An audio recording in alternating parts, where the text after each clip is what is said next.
बदल दो, ताज बदल दो, बेईमानों का राज बदल दो। छोटे किसानों को पूर्ण रूप से नुकसान है। ये मतलब चाह रहे हैं कि छत्तीसगढ़ में बाहर के लोगों का यहाँ पर स्थापत्य हो और यहाँ की जनता जो है वो गरीब और लाचार भूखी बन जाए। छत्तीसगढ़ की भोली भाली जनता को ये गुमराह कर रहे हैं। छत्तीसगढ़ में जो डबल इंजन की जो कमजोर सरकार है, अब उनका जो इंजन है वो जमीन में घुस गया है। नमस्कार, जय जोहार, आप सभी का स्वागत है टीके न्यूज़ त्वरित खबरें में। इस वक्त मैं उपस्थित हूँ हिंदी भवन के जस्ट सामने, जहाँ पर जमीन रजिस्ट्री का जो रेट बढ़ा है उस मामले को लेकर यहाँ पर विरोध प्रदर्शन किया जा रहा है आम आदमी पार्टी के द्वारा। आइए जानते हैं आम आदमी पार्टी द्वारा इनका क्या कुछ कहना है जमीन रजिस्ट्री का जो रेट बढ़े है छत्तीसगढ़ में, उस मामले को लेकर। जो जमीन रजिस्ट्री का जो रेट बढ़ा है उस पर क्या कुछ कहना चाहेंगे? आज हम लोग आम आदमी पार्टी दुर्ग जिले के हिंदी भवन के सामने इकट्ठे हुए हैं और जो छत्तीसगढ़ में जो डबल इंजन की जो कमजोर सरकार है वो बिजली के बाद, हॉस्पिटल के बाद, स्कूलों के बाद अब उनका जो इंजन है वो जमीन में घुस गया है। तो जमीन में इस तरीके से घुसा है कि वो छत्तीसगढ़ की भोली भाली जनता को ये गुमराह कर रहे हैं। ये जो जमीन वृद्धि का जो इनाम दे रहे हैं, ये गुमराह कर रहे हैं। कई जमीन के जो भूमि स्वामी हैं वो ये सोच रहे हैं कि हमारे जमीन का रेट बढ़ गया।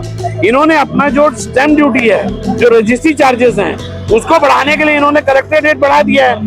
तो ये जमीन की, क्योंकि जो रेट जो इन्होंने कलेक्टेड का जो रखा है वो कोई हमारे देश में कोई ऐसा कानून नहीं है कि वही रेट में खरीदी और बिक्री होगी।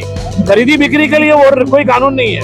आम जनता को क्या कुछ समस्याएं हो रही है? रजिस्ट्री जो रेट बढ़ रहा है उससे क्या कुछ समस्याएं हो रही है आम जनता को? दो समस्याएं होने वाली है। एक, जो बेच रहा है उसकी जमीन की कीमत कम होगी। क्यों कम होगी? कि जो बढ़ा हुआ जो कलेक्टेड रेट है उसमें से खरीदने वाला क्या करेगा कि बोलेगा कि भैया जिसकी जमीन है वो उसको माइनस करे।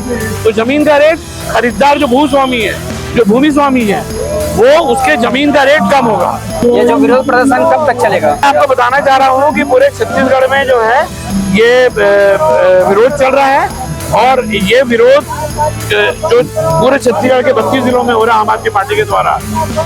तो इसमें ये विरोध का पहला पड़ाव है। अगर ये रजिस्ट्री रेट कम नहीं करती हैं तो आम आदमी पार्टी इनके जो सचिवालय है नगरीय निकाय का उसका घेराव करेगा। इनके जहां पे तहसील में जहां रजिस्ट्री होती है उनका आम आदमी पार्टी के क्रांतिकारी साथी जो है वो उनका घेराव करेंगे। सरकार लगातार बिजली बिल का रेट बढ़ा दे रही है और कई नियमों ऐसा लागू कर दे रही है जिसके कारण जनता को कुछ समस्याएं हो रही है। देखिए, ये ना हमारे मतदाताओं को समझना चाहिए। बहुत अच्छा आपने सवाल किया। हमारे छत्तीसगढ़ में 30,000 मेगावाट का उत्पादन होता है, जिसमें मात्र 13,000 मेगावाट का उपयोग अभी तक रीडिंग आई है। मतलब 27,000 मेगावाट का जो उत्पादन है वो हमारे पास में सरप्लस है। आप रेट इतना, उसका जो रेट रखते हैं, जो आपका जो टैरिफ है वो टैरिफ ही आपने इतना ज्यादा है। हम बोलते हैं 400 यूनिट कम से कम आप डिस्काउंट करो। हम क्यों बोलते हैं? क्योंकि उनका टैरिफ ज्यादा है। आपको टैरिफ कम करना चाहिए। तो टैरिफ क्यों इतना बढ़ा के रखें? तो ये गुमराह करते हैं।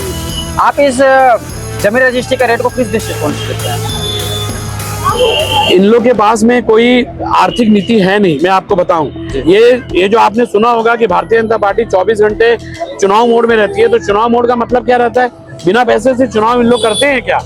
10-10 हजार रुपए अभी इन्होंने बिहार में बांटा है, कहां से आ गया?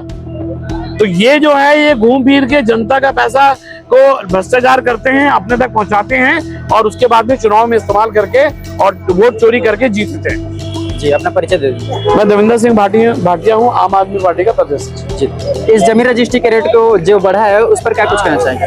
तो जमीन रजिस्ट्री का रेट उन्होंने बढ़ाया हुआ है। इसमें छोटे किसानों को पूर्ण रूप से नुकसान है और ये निश्चित रूप से अपने जो बड़े उद्योगपति साथी हैं जो 2 नंबर का पैसा कमा रहे हैं और जमीन में इन्वेस्टमेंट करते हैं, उनको लाभ पहुंचाने की ये नीति चला रहे हैं। और इसमें क्या है, जो छोटे और मध्यम वर्ग के परिवार के लोग हैं वो अभी किसी भी प्रकार से कोई भी संपत्ति का अर्जन कर नहीं पाएंगे और जो भी लाभ होगा सिर्फ और सिर्फ बड़े और उद्योगपति लोगों को ही होगा। ये मतलब चाह रहे हैं कि छत्तीसगढ़ में बाहर के लोगों का यहाँ पर स्थापत्य हो और यहाँ की जनता जो है वो गरीब और लाचार भूखी बन जाए।